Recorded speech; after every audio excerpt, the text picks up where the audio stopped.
Hello everyone, कैसे हैं आप सब। मेरा नाम नीलोफर है दोस्तों। उम्मीद करती हूँ आप सब ठीक होंगे। वेलकम बैक टू प्रॉक्सी ज्ञान। आज हमारा जो टॉपिक है वो बहुत ही इंटरेस्टिंग होने वाला है। जैसे मैंने पहले लेक्चर्स में भी कहा था कि हम लोग NABARD assistant manager grade A का एग्ज़ाम जो कि सितंबर में होने वाला है, उसका रिलेटेड जो भी एग्रीकल्चर एंड रूरल डेवलपमेंट का जो पोर्शन है वो हम लोग पूरा कवर करेंगे। आज का इस सीरीज़ का पार्ट 10 आज है। पहले के पार्ट्स आप हमारे चैनल प्रॉक्सी ज्ञान में देख सकते हैं। तो आज का लेक्चर स्टार्ट करने से पहले एक इम्पॉर्टेंट इन्फॉर्मेशन आप सबके लिए कि हमारे चैनल प्रॉक्सी ज्ञान ने एक इनिशिएटिव स्टार्ट किया है कि हम लोग आपको one on one counselling provide करेंगे, जिसमें हमारी एक्सपर्ट विरोनिका मैम आपको वन ऑन वन काउंसलिंग के द्वारा गाइडेंस देंगी। जो भी आपको एग्ज़ाम रिलेटेड क्वारीज हो या फिर कन्फ्यूजन्स हो, बहुत ही रीज़नेबल प्राइस पे ये काउंसलिंग सेशन होगा। ज़रूर बुक कीजिएगा। और बुक करने के लिए या फिर कुछ और डिटेल से जानने के लिए हमारी वेबसाइट proxygan.com पर विज़िट कीजिएगा। चलिए आज का लेक्चर हम लोग स्टार्ट करते हैं। हमारा आज का टॉपिक है वो है प्रिसिशन फार्मिंग। प्रिसिशन फार्मिंग क्या होता है, इससे हमारे एग्रीकल्चर पर क्या इफ़ेक्ट हो सकता है, इससे क्या फ़ायदा होता है, ये सारा कुछ हम लोग आज इस लेक्चर में डिस्कस करेंगे। और कुछ और छोटे छोटे टॉपिक्स भी हैं, वो भी हम लोग इस लेक्चर में कवर करेंगे। तो पहले जानते हैं कि प्रिसिशन फार्मिंग होता क्या है। What is the basic definition of precision farming. So precision farming is an approach where inputs are utilized in precise amounts to get increased average yields. So precision farming name में ही पता चलता है कि जो भी हम लोग प्रोडक्ट्स या फिर कुछ भी हम लोग इनपुट्स यूज़ करते हैं वो उसको प्रिसाइज्ड अमाउंट्स में, मतलब एग्जैक्टली अमाउंट्स में कैसे यूज़ करें ताकि हम लोग उससे इंक्रीज्ड एवरेज यील्ड्स जो है उससे हम हासिल कर सकते हैं। तो इस प्रोसेस को हम लोग बोलते हैं प्रिसिशन फार्मिंग। ये compare to the traditional cultivation technique से बहुत ही बेहतर होगा, क्योंकि ट्रेडिशनल कल्टीवेशन में हम लोग अगर ज़्यादा इनपुट देते हैं, अगर वो कम यील्ड देता है तो हमारा नुकसान ही होता है एक तरफ से। तो प्रिसिशन फार्मिंग में क्या होता है कि हम लोग इसमें प्रिसाइज्ड अमाउंट ऑफ इनपुट ही डालते हैं ताकि इससे हमें अगर नुकसान भी होता है इसके यील्ड्स से तो हम लोग नुकसान, मतलब अगर ज़्यादा यील्ड भी नहीं होता है तो हमें नुकसान भी नहीं होगा एक तरफ से, क्योंकि हमने इनपुट्स भी प्रिसाइजली डाले थे। तो प्रिसिशन फार्मिंग इज़ अच्छा सा एक इनिशिएटिव होता है अगर हम लोग इसे यूज़ करते हैं अपने एग्रीकल्चर में। So in India one major problem is the small field size. Obviously India में पॉपुलेशन बढ़ता जा रहा है दिन ब दिन, तो इसकी वजह से जो फील्ड साइज़ जो है वो कम होता जा रहा है।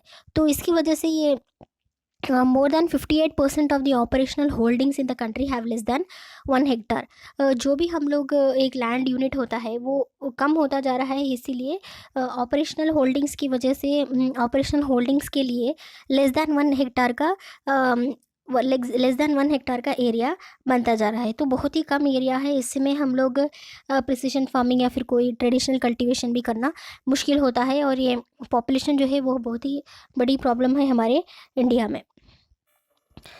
Only in the states of Punjab, Rajasthan, Haryana and Gujarat do more than 20% of agricultural lands have an operational holding size of more than 4 hectare। Punjab, Rajasthan, Haryana and Gujarat, in 4 states में ही ऑपरेशनल होल्डिंग्स के लिए 4 हेक्टार से ज़्यादा लैंड अवेलेबल है। बाकी सारे states में less than 1 हेक्टार है, जो कि बहुत ही प्रॉब्लम हो सकती है, क्योंकि ऑपरेशनल होल्डिंग्स के लिए हमें लैंड नहीं मिलती है। तो हम लोग उनको स्टोर कहाँ करेंगे। अगर घर में स्टोर करते हैं तो फैसिलिटीज़ नहीं होती हैं, तो उससे क्रॉप्स ख़राब होने के चांसेस हैं, लॉस होने के चांसेस हैं। तो कई सारे प्रॉब्लम्स इससे आ सकते हैं। Commercial as well as horticulture crops also shows a wider scope of PA in the cooperative farms. Commercial as well as horticulture, commercial में और हॉर्टिकल्चर में दोनों में भी प्रिसिशन एग्रीकल्चर जो है वो बहुत ही इम्पॉर्टेंट होता जा रहा है आजकल, क्योंकि पॉपुलेशन ज़्यादा हो रही है तो लैंड कम होता जा रहा है। तो प्रिसिशन फार्मिंग एकमात्र रास्ता आप लोग कह सकते हैं बचता है इसको हम लोग इम्प्लीमेंट करने के लिए। So sustainable precision agriculture is the most valuable innovation in the farm management that is based on using information and communication technologies. This is the most recent innovation technology based on sustainable agriculture and healthy food production, and it consists of profitability and increasing production, economic efficiency and the reduction of side effects on the environment. तो sustainable precision agriculture जो है वो आज के ज़माने में information और technology को यूज़ करते हुए हम लोग कैसे एग्रीकल्चर यील्डिंग से कैसे ज़्यादा आउटपुट निकाल सकते हैं, ये आज के ज़माने में बहुत ही बेहतर तरीका साबित हो चुका है। और इसमें क्या है कि हम लोग रीसेंट इनोवेटिव टेक्नोलॉजी है वो यूज़ करते हैं, इसीलिए इससे हम लोग सस्टेनेबल एग्रीकल्चर कर पाते हैं और इससे हेल्दी फूड भी हम लोग प्रोड्यूस कर सकते हैं। और इसमें हमें प्रॉफिट भी ज़्यादा होता है, प्रोडक्शन भी इंक्रीज़ होता है, कॉस्ट ऑफ प्रोडक्शन भी डिक्रीज़ होता है, इकोनॉमिक एफिशिएंसी अच्छे से होती है। तो इससे हम लोग साइड इफ़ेक्ट्स भी जो है एनवायरनमेंट पे वो भी कम हो दिखाई देते हैं। सो प्रिसिशन फार्मिंग क्यों प्रिसिशन फार्मिंग की ज़रूरत क्या है? So to increase the agricultural productivity, obviously prevents soil degradation. अगर हम लोग information and new technology innovative technology use करते हैं तो सॉइल डिग्रेडेशन होने के चांसेस भी बहुत कम हो जाते हैं। Reduction of chemical application in crop production, chemicals fertilizers या फिर पेस्टिसाइड्स ये सब भी हम लोग कम यूज़ कर पाते हैं। Efficient use of water resources, क्योंकि हम लोग अगर हम वाटर को अच्छी तरह से स्मार्टली अगर हम वाटर को स्टोर करते हैं तो उसको भी हम लोग एफिशिएंटली यूज़ कर सकते हैं वाटर को। Precision farming changes the socio economic status of the farmers. Farmers की जो स्टेटस है वो भी बदल सकती है, वो लोग पूर नहीं रहकर वो अब मिडिल क्लास में आ जाएंगे अगर उनके यील्ड से अच्छा प्रॉफिट उन्हें होता है तो ये प्रिसिशन फार्मिंग से पॉसिबल होता है। तो dissemination of modern farm practices to improve quality quantity and reduced cost of production. इससे प्रिसिशन फार्मिंग से क्वालिटी क्वांटिटी और बढ़ती है और इसका कॉस्ट ऑफ प्रोडक्शन भी जो है वो भी कम होता है। डेवलपिंग फेवरेबल एटीट्यूड्स, इससे हम लोग जैसे चाहे वैसे हम लोग डिफरेंट डेवलपमेंट्स भी कर सकते हैं। तो ये हुआ प्रिसिशन फार्मिंग के फ़ायदे और हमें प्रिसिशन फार्मिंग क्यों करना चाहिए, इसके ये रीजंस हुए। उसके बाद हम लोग देखते हैं कि सिस्टम ऑफ क्रॉप इंटेंसिफिकेशन। सो इस क्रॉप इंटेंसिफिकेशन होता क्या है, इसका सिस्टम क्या है, चलिए ये सारा कुछ हम लोग डिटेल से पढ़ते हैं। Agricultural intensification can be technically defined as an increase in agricultural production per unit of inputs. Intensification उसके मीनिंग में ही हमें पता चलता है कि इंटेंसिफाई करना, इंक्रीज़ करना, ज़्यादा जोर देना। सो एग्रीकल्चरल इंटेंसिफिकेशन ये होता है कि हम लोग पर यूनिट में हम लोग एग्रीकल्चरल प्रोडक्शन को इंक्रीज़ करना है। सो वो कुछ भी हो सकता है, लेबर हो सकता है, लैंड हो सकता है, टाइम, फर्टिलाइज़र, सीड, किसी में भी अगर हम लोग इंक्रीज़ करते हैं तो उसको हम लोग एग्रीकल्चरल इंटेंसिफिकेशन के अंडर आता है।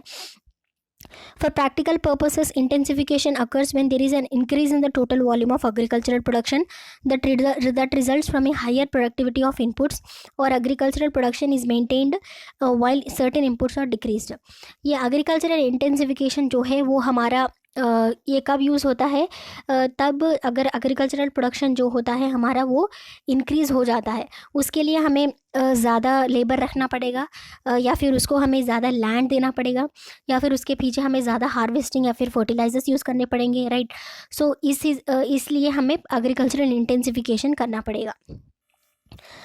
Intensification that takes the form of increased production is the most critical when there is a need to expand the food supply, for example during periods of rapid population growth.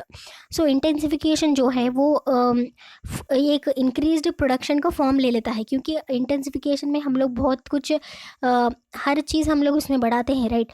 So when there is a need to expand the food supply, इसमें ये problem मतलब एक critical हो जाता है, problem नहीं बोल सकते, ये क्रिटिकल हो जाता है अगर हमें फूड सप्लाई को इंक्रीज़ करना पड़ता है तो। सो इसमें हम लोग देखते हैं कि टाइप्स ऑफ इसमें क्या फार्मिंग्स हो सकते हैं और एक एक फार्मिंग को हम लोग डिटेल से पढ़ेंगे। Some of food crop production practices include mixed subsistence farming, plantation farming and others. So इन एक एक फार्मिंग को हम लोग डिटेल से पढ़ते हैं कि पहले मिक्स्ड फार्मिंग होता क्या है। Mixed farming is an agricultural system practiced on the same piece of land by farmers to cultivate crops and raise animals simultaneously. Mixed farming जो होता है वो मिक्स्ड फार्मिंग ये हिसाब से उसी एक ही लैंड हम ले लेते हैं, उसमें ही फार्मर्स क्रॉप्स भी कल्टीवेट करते हैं और इसी लैंड में एनिमल्स को भी हम लोग ब्रीडिंग करते हैं, तो ये मिक्स हो गया, मतलब क्रॉप्स भी एनिमल्स दोनों का भी फार्मिंग होता है, तो इसको हम लोग मिक्स्ड फार्मिंग कहते हैं। Different crops with different maturity periods और grown continuously throughout the season at the same time using best practices with good rainfall और इरीगेशन फैसिलिटीज़। सो वो लैंड पर एक तरफ एनिमल भी ग्रेजिंग होते रहते हैं, और दूसरी तरफ जो डिफरेंट डिफरेंट क्रॉप्स हैं उनके मेच्योरिटी टाइम हो जाने के बाद दूसरा क्रॉप्स उस पर ग्रो किया जाता है, या फिर इरिगेशन फैसिलिटीज़ को देखकर, गुड रेनफॉल को देखकर उस लैंड पर क्रॉपिंग की जाती है। तो ये हुआ mixed farming. Mixed farming nothing but कि एनिमल्स एंड क्रॉप दोनों को भी साइमल्टेनियसली करते हुए चलना। नेक्स्ट फार्मिंग है सब्सिस्टेंस फार्मिंग। सब्सिस्टेंस फार्मिंग जो है वो फार्मर्स अपने खुद के लिए उगाते हैं, यानी कि वो मार्केट में बेचने की उनकी कोई इंटेंशन नहीं होती है, वो खुद उगाते हैं और खुद खाते हैं, इसे बोलते हैं हम लोग subsistence farming. So subsistence farming allows farmer to produce food with simple farm tools on simple land holding. The farmers in this system are perceived poor that do not use electricity and irrigation system, fertilizers, pesticides or improved seeds, reducing the productivity. So मैंने कहा था कि subsistence farming जो है वो farmers अपने खुद के लिए उगाते हैं और खुद ही खाते हैं, इनका मार्केट में बेचने का कोई भी इरादा नहीं होता है। ये क्यों करते हैं? क्योंकि इनके पास छोटी लैंड होती है, इनके पास ज़्यादा रिसोर्सेज नहीं होते यूज़ करने के लिए, वहाँ एरिया में इरिगेशन फैसिलिटी सीधे नहीं होते, या फिर वो फर्टिलाइजर्स या फिर इलेक्ट्रिसिटी वहाँ पर अवेलेबल नहीं होती, तो इसलिए फार्मर्स जो है सब्सिस्टेंस फार्मिंग करते हैं। सो नेक्स्ट जो है वो है प्लांटेशन फार्मिंग। प्लांटेशन फार्मिंग को हम लोग ट्री क्रॉप फार्मिंग भी बोलते हैं। It is an agricultural farming system for farmers of single crop like cocoa हो गया, टी, कॉफ़ी, रबर, स्पाइसेस और fruits like apples, avocado, grapes, oranges, mangoes etcetera. ऐसी सारी चीज़ों को हम लोग उगाते हैं which grown on a commercial basis on a large piece of land. So plantation farming is nothing but ये particular थोड़े क्रॉप्स हैं उन्हीं को वहाँ उगाया जाता है, जैसे कोको, टी, कॉफ़ी, स्पाइसेस और डिफरेंट टाइप्स ऑफ फ्रूट्स जो हैं वो वहाँ पर उगाए जाते हैं, तो इनको हम लोग प्लांटेशन फार्मिंग बोलते हैं। So this particular system requires good management and technical skills with a substantial amount of capital investment for machines, fertilizers and other facilities. सो इनको ग्रो करने के लिए हमें पर्टिकुलर टेक्निकल स्किल्स और मैनेजमेंट स्किल्स चाहिए होते हैं, क्योंकि इससे यील्ड करना बहुत ही डिफ़िकल्ट होता है, और ये बहुत ही न्यूट्रिशियस फूड्स होते हैं। अगर फ्रूट्स की बात ली जाए तो इनको बहुत ही ध्यान से ग्रो करना पड़ता है, और इनसे टेक्निकल स्किल्स और मैनेजमेंट स्किल्स बहुत ध्यान से इनको हैंडल करना पड़ता है। तो इसमें ये सारी चीज़ें मायने रखती हैं, और इसमें फर्टिलाइजर्स जो है, मशीन्स में इन्वेस्ट करना और कोई भी अदर फैसिलिटीज़ में इन्वेस्ट करना इसमें ज़्यादा देखने को मिलेगा।